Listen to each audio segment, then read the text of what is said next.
Well, hello and welcome back, guys, to yet another one of my The Gifted reviews and the 6th episode of the 2nd season of the series. Now, as opposed to last week's episode, this episode was pretty eventful. It was also very big on Easter eggs. It was infested with those. And as far as an insight into characters and their origin stories, this episode continued this streak that we've been seeing on Season 2 so far. We got to have multiple peeks into the origins of the Frost Sisters, the Stepford sisters that is, and we also got to have a quick peek into the life of Shatter, the origin of Shatter. And the beautiful thing is, both of them were pretty much by the comic books, almost by the comic books in the case of the Frost Sisters, but nonetheless, they came pretty close. So number one, we got an insight into the origins of the Frost Sisters. Now in the comics, they are 5 as well, just like on the series. We've got Celeste, Esme, Irma, Phoebe, and Sophie, and 2 of them in the comics end up dead, just like the case is with the series. Now originally in the comics, the 5 of them came to be known as the 5-in-1, and after 2 of them ended up dead in the comics, they ended up being called the 3-in-1.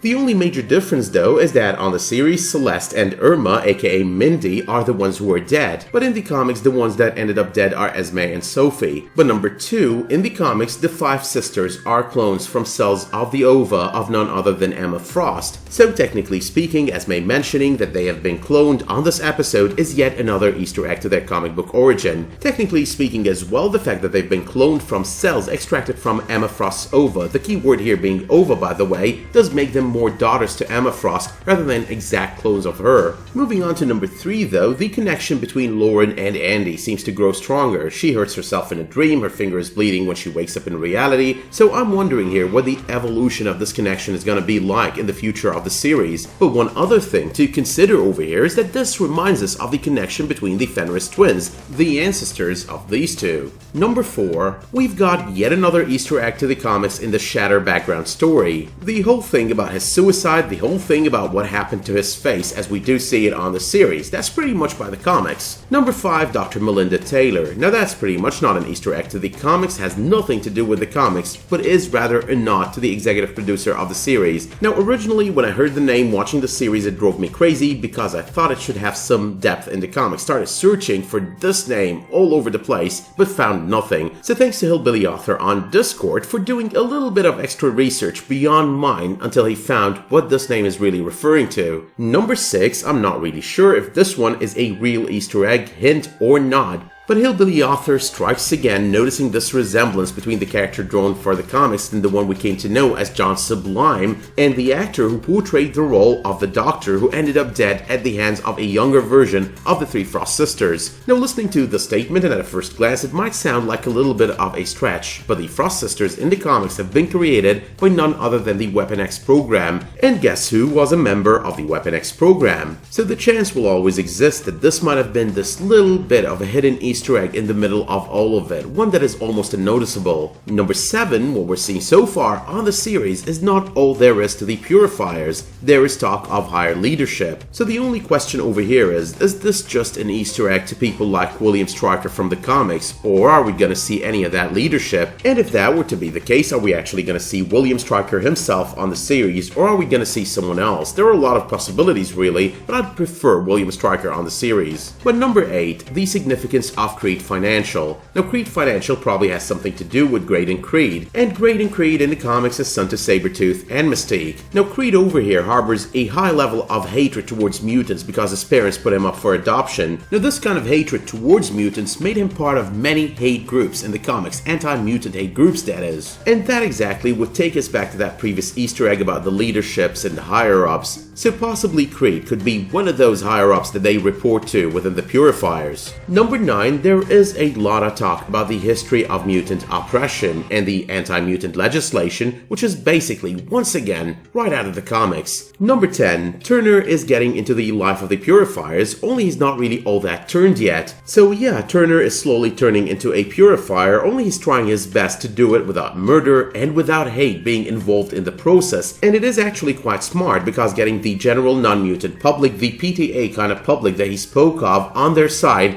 would definitely require that they be less of a hate group and more of a reformist group, a group that's trying to bring back peace, a group that's trying to maintain the rule of the law. But number 11 don't know what's going on with Reed's powers or what's going to happen with them, but thought it was worth mentioning. The man did put them to use for the very first time on this episode, good use that is, but then he's lost control over them. So how is this going to be handled on future episodes? Is he going to get trained to use his powers and control them and get out of his pickle by doing that, or is this situation going to turn into a total mess? I guess the answers to these questions are going to come flowing over the next couple of episodes. But number 12, I think a member of the inner circle is going to be turning pretty soon, probably joining the underground. And I don't think it's going to be Polaris, and I don't think it's going to be Andy, but I rather think it's going to be Esme. Now, Esme has been getting emotional since the beginning of the season, and it is highlighted even further on this episode through the words of her sisters. And so far, she's been one to argue a lot with the decisions of Reva Page. I mean, the difference between her and Lorna is Lorna wants to know the future plan, but Esme, on the other hand, does strike me as someone torn apart between what remains of her humanity, which does seem so far to be so much, and her loyalty to her sisters, along with her experiences as a child, terrible experiences as a mutant child. Number 13, don't know what they're planning for Kate on the season, but she does seem to be the only one remaining in the family who does still need a reality check on Andy. I mean, Lauren and Reed and everyone else pretty much is already there. Everyone realizes that Andy believes in what he's doing, believes in the inner circle and their goals, but Kate is still trying to find that loophole. Don't know if that's going to work for her, don't know if she's going to find a way to get Andy back, but in all cases though, I do think she's going to be doing a whole bunch of stupid shit over the course of the season, all the way up until the end of the season